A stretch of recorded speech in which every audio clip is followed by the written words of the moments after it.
회자되는 말이 있는데 종교 중독이라는 말 혹시 여러분 들어보셨어요? 종교 중독. 여러분 중독이라고 그러면 어떤 사상이나 어떤 세계관에 매몰되어 있어서 거기에 젖어 있어서 사물을 정확하게 판단할 수 없는 상태를 가리키는 말이라고 합니다. 종교에 중독되면 또 그럴 수 있다는 것이 요즘 회자되는 말 중에 하나입니다. 지난 2월 3일 교회개혁 실천연대에서 이 종교 중독을 가지고 포럼이 열렸는데요. 그날 해플 트리니티 신학대학원 박성철 교수님께서 이렇게 발제를 하셨다고 해요. 종교 중독은 종교 혹은 종교적 행위의 통제력을 상실할 정도로 집착하는 현상을 의미한다고 합니다. 그러면서 이 박 교수님 뭐라고 얘기했냐면 종교 중독자들은 모든 것을 선과 악으로 구분하고 선이라고 규정한 대상을 맹신한다고 해요. 그리고 선을 독점하고 있다는 폐쇄적 의식은 스스로 우월한 위치에 있다고 믿게 하고 다른 신앙을 가진 이들을 배척하고 판단한다고 정의했습니다. 종교 중독자들이 한국교회에 많다. 이것이 그날 포럼의 핵심이었고요. 그런 종교 중독자들의 모습이 바로 자신의 선을 우울한 위치에 올려서 그렇지 못한 사람들의 모습을 평가하고 폄훼하는 그런 모습들이 한국교회에 나타난다는 것입니다. 그러니까 즉 기독교 의미와 진리를 자신이 옳다, 자신이 진리다 라고 생각하는 것으로 정의하고 그것에 몰입하고 맹신하는 것, 그 과정에서 스스로 우울한 위치에 올라가 있다고 믿으면서 자기와 다른 혹은 자기와 틀린 이들을 배척하고 혐오하는 것이 바로 종교 중독자들의 모습입니다. 오늘 본문에 나온 이수미 비유에도 한 종교 중독자가 나옵니다. 이 비유의 내용은 이렇습니다. 아주 우리가 잘 아는 내용이죠. 두 사람이 기도하러 성전에 올라갑니다. 한 사람은 바리새인이고 한 사람은 세리입니다. 두 사람은 완전히 극과 극에 속해 있죠. 바리새인은 철저하게 율법을 지킨 사람으로서 당시 유대 사회에서 존경받는 사람이었습니다. 세리는 율법과 상관없이 자기 이익이 되기 위해서는 무엇인지 하는, 사람들의 손가락질을 받음에도 불구하고 그 일을 하는 당시에 죄인과 동의어로 사용되는 사람이었습니다. 먼저 바리새인의 기도가 나옵니다. 그는 자신에게 하나님께 이러한 감사 조건이 있다는 것을 하나님께 감사하면서 기도합니다. 아주 훌륭한 사람입니다. 반면에 세리는 감사할 조건도 보이지가 않아요. 자기 신세를 한탄하는 기도를 하나님께 드립니다. 참 못난 사람입니다.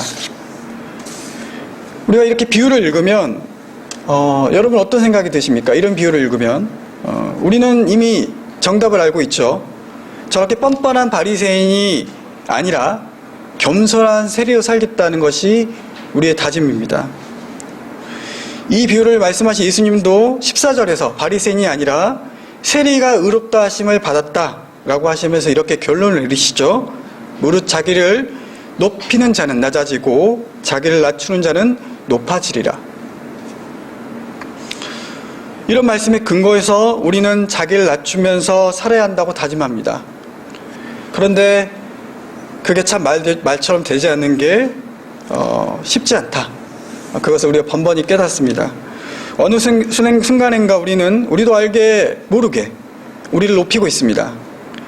이렇게 사는 우리 자신이 불편해져도 우리도 모르게 내 자신을 남보다 높은 위치에 올라가 있음을, 그렇게 위치에 올라가 있음 우리는 스스로 발견하게 되죠. 제 경우만 봐도, 저만 봐도 하나님 앞에서는 세리의 영성을 살고 싶은데 실제로는 바리새인처럼 살고 있는 제 모습을 보게 됩니다. 그런 욕망이 있음을 제가 솔직하게 고백합니다. 여러분들은 어떠십니까? 세리의 영성과 바리새인의 삶, 이 두 가지 삶 가운데서 여러분은 어떤 삶을 살기 원하시고 어떤 삶을 여러분 마음속에 두고 계십니까? 신약 성경에서는 바리새인이 굉장히 부정적으로 묘사되고 있죠. 그런데 여러분, 바리새인들의 역사적 상황에 보면 굉장히 중요한 그리고 참 선한 계층이라고 볼 수밖에 없습니다. 이스라엘의 정신적 지주라고 봐도 무방합니다. 그들은 예루살렘 성전을 중심으로 어떤 종교적인 특권의식으로 점쳐되어 있던 제사장들과 달랐습니다. 또한 정치적으로 친로마이면서 경제적으로 부르주아였던 사두개인들과도 달랐습니다. 그들은 서민적이었고 개혁적이었습니다. 특히 바리새인들은 부활을 믿었기 때문에 그리스도인들과 성하고 협력할 수 있는, 대화할 수 있는 그런 여지도 있었습니다. 율법을 준수하면서 하나님의 뜻을 이 땅 가운데서 실현해 보려고 노력했던 사람들, 그들이 바리새인들이었습니다. 오늘 본문에서 말해주듯이 그들의 일상에서 그들은 윤리도덕적으로 완벽하게 살려고 노력했습니다. 종교적으로도 일주일에 2번씩 금식하고 11조를 정직하게 바치고 있었습니다. 이런 바리새인 삶을 누가 폄하할 수 있겠습니까? 굉장히 선한 삶을 살았다고 우리는 판단할 수 있습니다. 반면에 세리들의 삶은 그렇지가 않죠. 별로 인정받을 만한 일을 하지 못했습니다. 당시에 여러분 알다시피 세리는 로마 정권과 계약을 맺은 다음에 자기 민족인 이스라엘 사람들에게 세금을 걷어서 그 차이를 자신의 수입으로 삼았던 사람입니다. 로마 정권은 계약 기간이 될 때마다 입찰을 붙여서 가장 많은 액수를 제시한 사람에게 세금 징수권을 주었습니다. 그 과정에서 얼마나 많은 비들이 개입될까 우리가 상상만 해도 뻔합니다. 세리를 향한 이스라엘 사람들의 원성도 커서 앞에서 얘기했지만 세리와 죄인을 동의어로 사용했습니다. 여러분 이렇게 봤을 때 여러분 바리새인처럼 살고 싶으세요? 세리처럼 살고 싶으세요? 저는 바리새인처럼 살아야 한다고 생각해요. 적어도 하나님 말씀 이 땅을 살려고 노력했던 사람들 말입니다. 그런데 본문은 예수님께서 바리새인을 비난하시고 세리를 칭찬하셨습니다.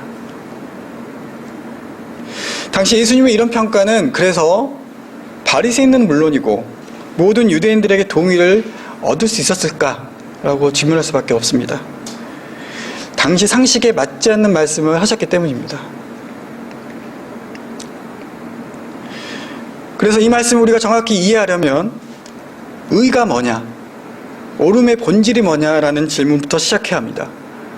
옳음엔 두 가지 차원이 있습니다. 성경에서는 두 가지 차원을 얘기하고 있어요. 하나는 사람이 보는 옳음과 하나님이 보는 옳음입니다. 사람은 겉으로 드러나는 행동으로 보기 때문에 사람 앞에서 옳음은 제한적입니다. 하나님은 그 중심을 보십니다. 하나님 앞에서 옳음은 그야말로 참된 것입니다.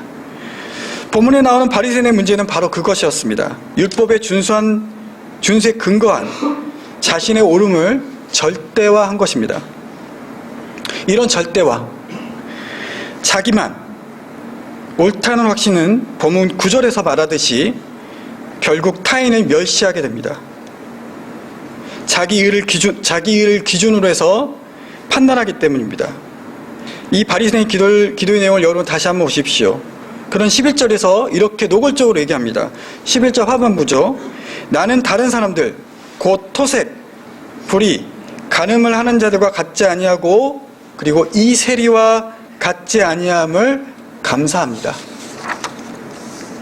다시 말씀드리지만 자신이 바르게 살고 있다는 사실을 감사하게 생각하면 그것으로 충분합니다. 그런데 바리새인은 다른 한 사람을 끌어들였습니다. 다른 사람보다 자기가 상대적으로 우월하다는 사실을 확인합니다. 자기가 꽤 괜찮은 사람이라고 생각한 거죠. 그의 이런 태도는 하나님 앞에 선다는 것이 무엇인지 모른다는 것을 의미합니다. 하나님을 믿는다는 것은 하나님과의 관계에 집중하는 것이지 않습니까?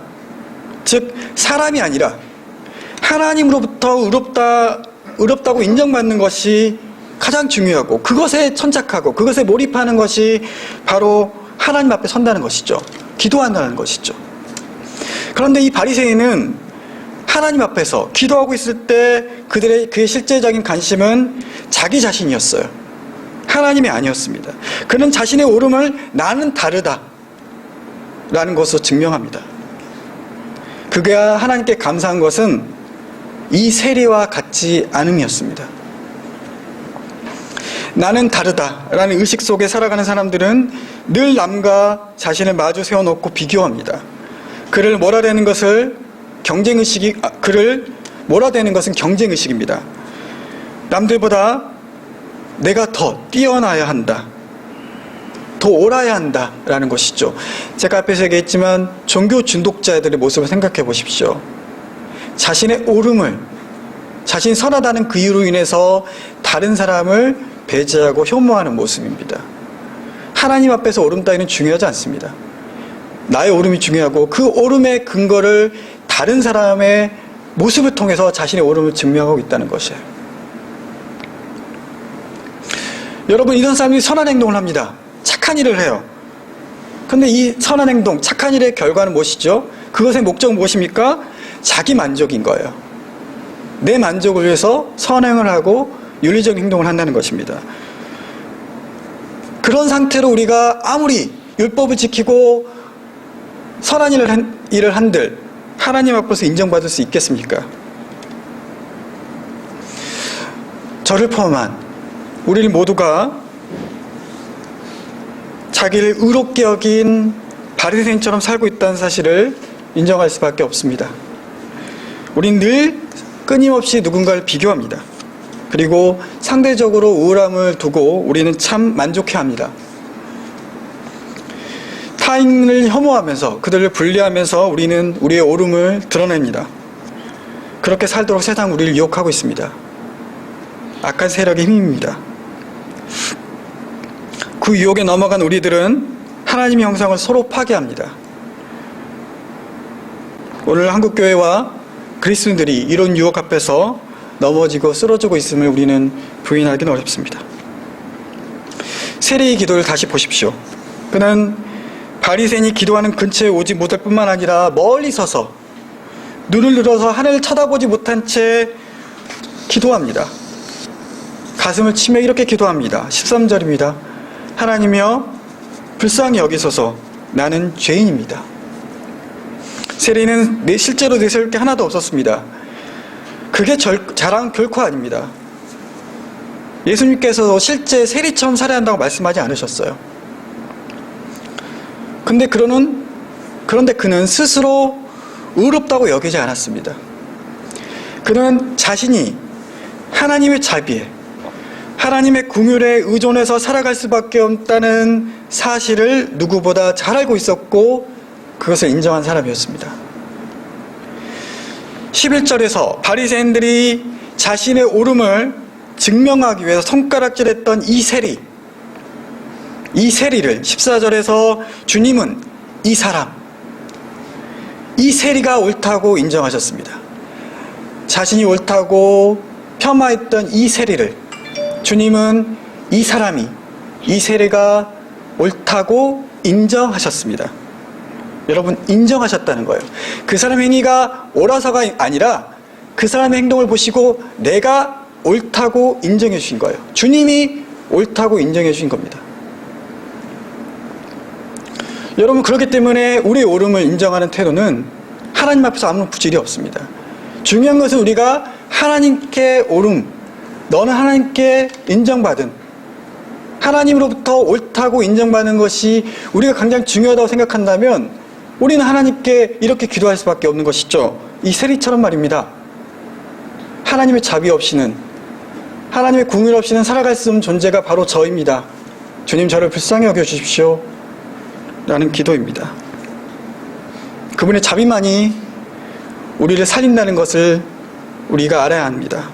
그것을 믿고 인정하는 것이 바로 우리 구원의 유일한 길일 것입니다. 바리새인들이 다른 사람과 비교하면서 내세운 내용들을 다시 한번 보십시오.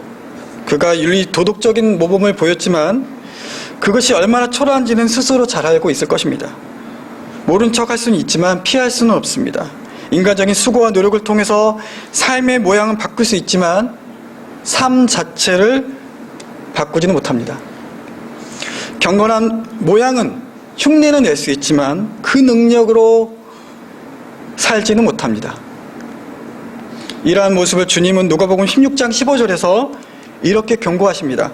너희는 사람 앞에서 스스로 옳다는 자들이나 사람 중에서 높임을 받는 그것은 하나님 앞에서 미움을 받는 것이다. 교회 여러분, 우리 경건의 능력은, 우리 삶 자체를 바꾸는 능력은 이 세례의 고백부터 나오는 것을 여러분 믿으시기 바랍니다. 키리에 엘리에손, 주여 불쌍히 여기소서. 오직 하나님의 자비, 하나님의 궁유를 바라고 의지하는 것이 경건의 능력이고 우리 삶을 본질적으로 바꾸는 고백임을 여러분 우리가 함께 고백하기 원합니다. 그래서 우리는 이렇게 볼 수 있습니다. 죄의 본질에 대해서 우리는 이렇게 생각할 수 있다는 것이에요. 죄의 본질은 하나님을 의지하지 않는 것, 그분의 자비를 바라지 않는 것, 더 나아가서 하나님은 이런 분이다, 하나님 뜻은 이렇다, 마치 하나님을 다 아는 듯이 생각하고 그것을 제 스스로 정의해서 그것을 진리로 믿고 그것을 인정하지 않거나 모르는 사람을 배척하고 혐오하는 것입니다. 그것이 바로 죄라는 겁니다. 오늘 바리새인들은 그렇게 우리에게 보여주고 있습니다. 오늘 본문을 준비하면서 저는 떠올랐던 인물이 있습니다. 바로 욥입니다. 욥이 어떤 사람입니까? 일찍이 죄가 없는 의인이라고 칭함을 받았던 사람입니다. 욥기 1장 1절을 보면 이렇게 나와 있어요. 그 사람은 온전하고 정직하여 하나님을 경외하며 악에서 떠난 자더라. 완벽한 사람이죠. 그런 자가 갖가지 고난을 당한 후에 하나님에게 이렇게 얘기합니다. 욥기 42장 6절이에요. 그러므로 내가 스스로 거둬들이고 티끌과 제 가운데서 회개하나이다. 악에서 떠난 욥이 하나님 앞에서 자신이 죄인이라고 고백하고 있습니다. 욥의 세 친구들은 인간보의 율법적 교리로 욥에게 회개를 종용합니다. 네가 분명히 죄를 지었기 때문에 지금 네가 이런 고난을 당하고 있는 것이야. 얼른 하나님께 회개하고 구원을 받아라 라고 말입니다. 하지만 욥은 당당히 이야기하죠. 31장 6절에서 하나님이 내 정직함을 공평한 저울로 달아보신다면 내게 흠이 없음을 아실 것이다. 당당하게 얘기합니다.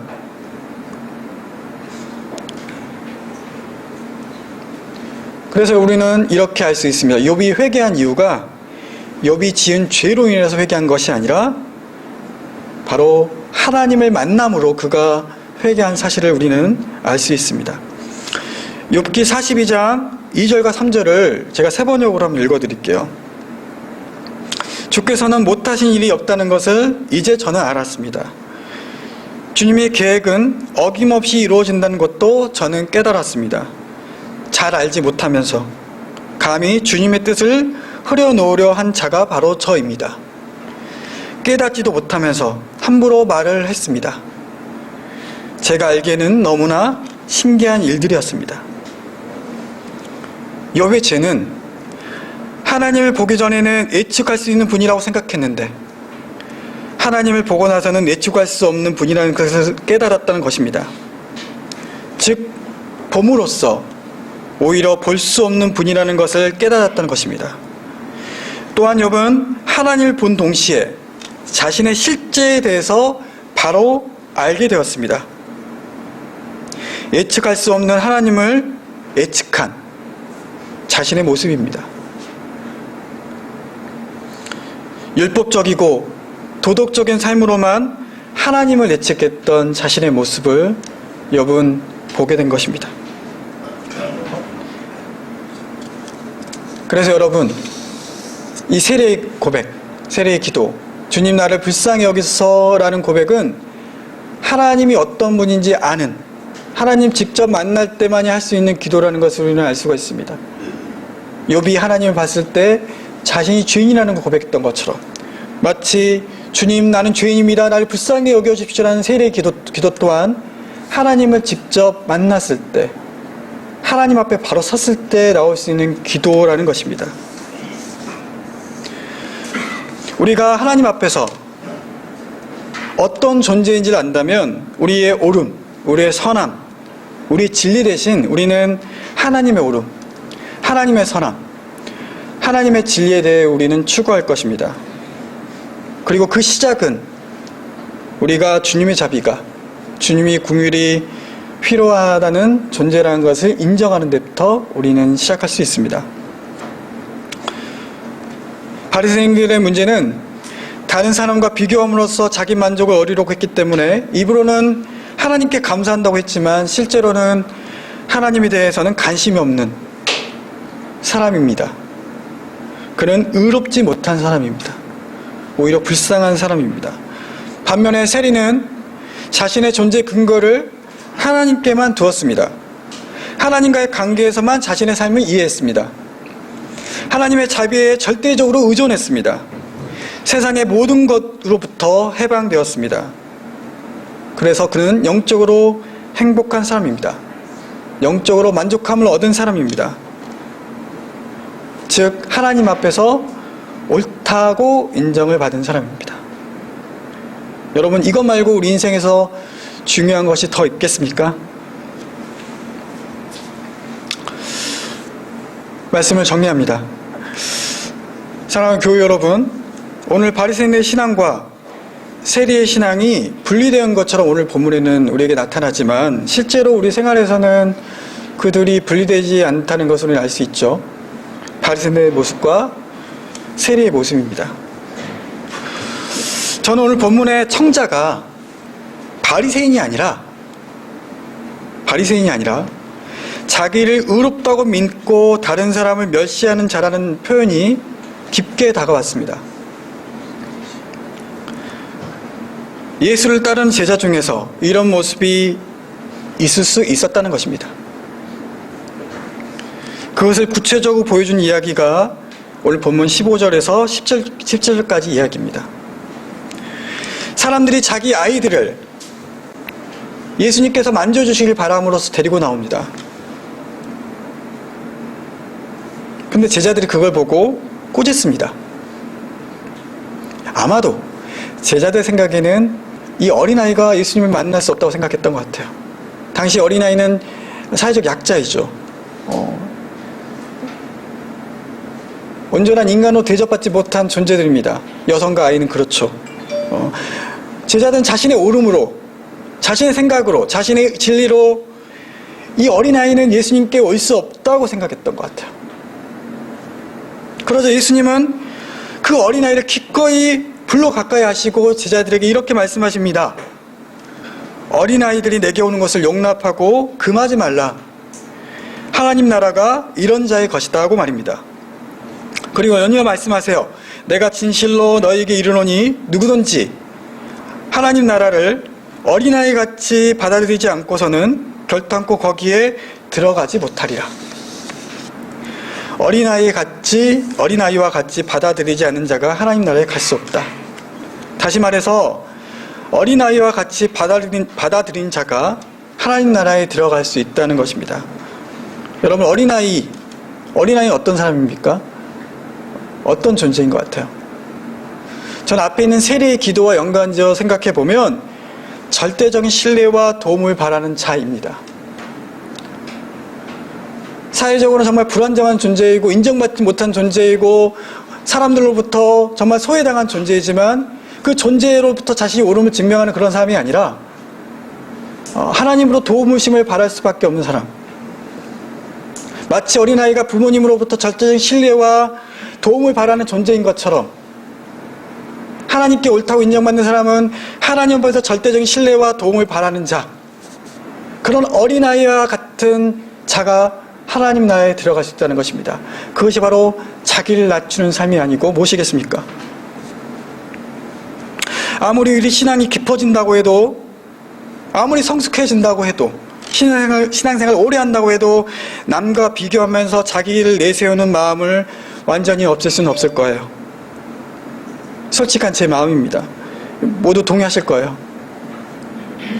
그럴 때마다 저는 부끄러움을 느끼면서 주님 앞에 용서를 구합니다. 제가 지은 거짓말하거나 아니면 자범죄라고 그러죠. 그런 죄로 인해서 하나님 앞에 나가기도 하지만 본질적으로 내가 하나님 없이 살아가고 있구나라는 걸 느낄 때 저는 정말 내가 죄인이라는 걸 느껴요. 내가 하나님 앞에서 옳음을 추구하는 존재가 아니라 사람 앞에서 옳게 보이려고 행동했구나 라는 걸 깨달을 때 난 죄인이라는 걸 느낍니다. 어떤 때는 바리새인이 되었다가 또 어떤 때는 세리가 되기도 합니다. 은근히 교만한 기도를 드리기도 하고 솔직히 겸손한 기도도 드리기도 합니다. 자기에게 집중하기도 했다가 하나님에게도 집중하기도 합니다. 이렇게 우리는 오락가락하면서 오르락 내리락 하면서 아마 주님 다시 오실 때까지 한평생을 살아갈 수밖에 없을 것입니다. 이런 갈등과 긴장이 참 우리를 힘들게 합니다. 우리가 살아있는 한 그것을 감수해야겠죠. 그러니 우리는 주님의 긍휼, 자비하심을 구해야겠습니다. 제가 오늘 유튜브 영상을 보니까 생명에 대해서 이렇게 말했다고 해요. 생명, 살라는 명령입니다. 한자로 풀이해보면. 근데 그걸 도치시켜보면 명을 살아라 라는 말이라고 합니다. 생명이 그런 의미예요. 명을 살아라. 예수님께서는 보냄을 받는 자로 우리에게 오셨습니다. 하나님의 명을 받고 이 땅에 오셨다고 볼 수 있겠죠. 하나님의 뜻대로 이 땅을 사셨던 분이십니다. 사람에게 옳게 보이려고 행동했던 것이 아니라 하나님의 명을 받고 이 땅에 와서 그 명대로 자신의 생명을 부어 넣으셨습니다. 생명, 명대로 살라. 우리에게 어떤 명이 우리에게 있습니까? 내 이웃을 혐오하면서 배제하면서 나의 옳음을 추구하는 것이 우리의 명입니까? 아닐 것입니다. 이 땅 가운데 하나님의 사랑과 평화, 그것을 일고가기 위해서 이 땅 가운데 살아가는 우리의 삶 속에는 하나님 뜻대로 살라는 명이 분명히 있을 것입니다. 우리 또한 보냄을 받는 자이기 때문입니다. 그렇다면 우리는 더욱더 간절히 기도해야 합니다. 주님 없이 내가 살아갈 수 없는 존재입니다. 나를 불쌍히 여겨주십시오. 주님의 자비가 나는 절대적으로 필요한 사람입니다. 나를 불쌍히 여겨주십시오. 삶이 버겁고 힘들 때 사도 바울의 고백이 우리에게 힘과 위로가 되었으면 좋겠습니다. 빌립보서 3장 12절 말씀입니다. 노년의 사도 바울이 이렇게 고백합니다. 내가 이미 얻었다 함도 아니요 온전히 이루었담도 아니라 오직 내가 그리스도 예수께 잡힌 바 된 그것을 잡으려고 달려가노라. 우리 같이 기도하겠습니다.